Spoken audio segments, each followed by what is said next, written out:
मेरे एक बड़े भाई हैं, शेरों जैसा सीना, चेहरे पर खूबसूरत दाढ़ी। उन्होंने हम घर वालों को बताए बगैर निकाह कर लिया। जब उन्होंने मुझे बतलाया तो मैंने कहा कि भाई, ये आपने क्या किया? अब क्या होगा? मैं एक पढ़ा लिखा शख्स था, इसलिए जल्दी घबरा गया। उन्होंने कहा कि कुछ नहीं होगा, वक्त के साथ सब कुछ ठीक हो जाएगा।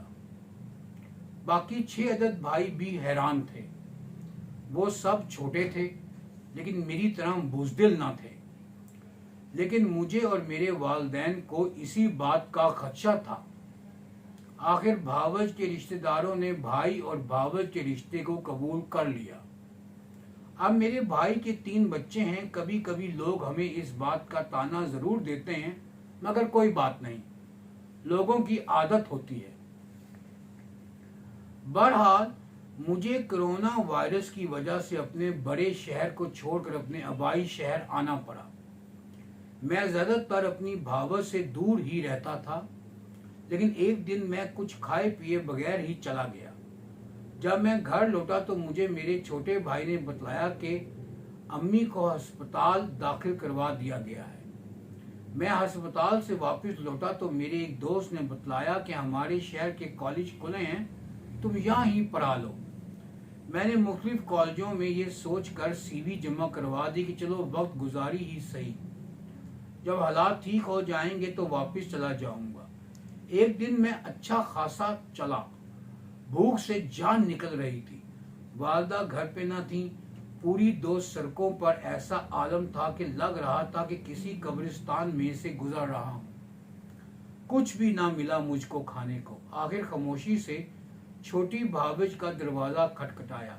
छोटा भाई निकला तो मैंने बहाने से पूछा कि भावज ठीक है? तो जवाब मिला कि भावज ससुराल से रुखसत पर है। छोटे की सास बीमार थी, इसलिए भावज वहां गई हुई थी। अब क्या था, मेरे पास और कोई चारा ना रहा। आखिर बड़ी भावज का दरवाज़ा खटकाना पड़ा। इतने सालों में मेरे बड़े भावज किसी अजदहे से कम ना हो चुकी थी। बड़ा भाई घर से बाहर था।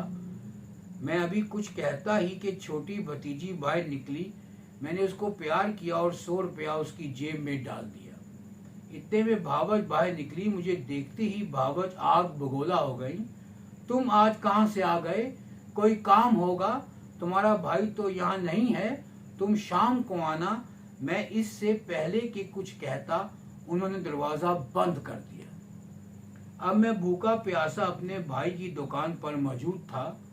इतने में बड़ा भाई वहां आ गया। उसने कहा कि तुमने कुछ खाया है या नहीं? मैं खामोश रहा।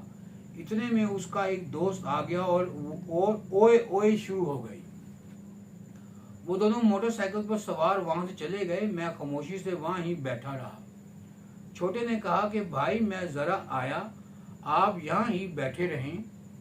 थोड़ी देर के बाद वो दो पराठे लेकर आया तो मैंने उससे इस्तफसार किया कि तुम ये पराठे कहाँ से ले आए हो? उसने बतलाया कि उस घर में एक बावर्ची है जो छुप कर पराठे बेच रहा है। मैंने कहा कि पराठे बेच रहा है या नशा? क्या आलम है कि नशा खुलेआम बिक रहा है, जबकि पराठे छुप कर बेचने पड़ रहे हैं।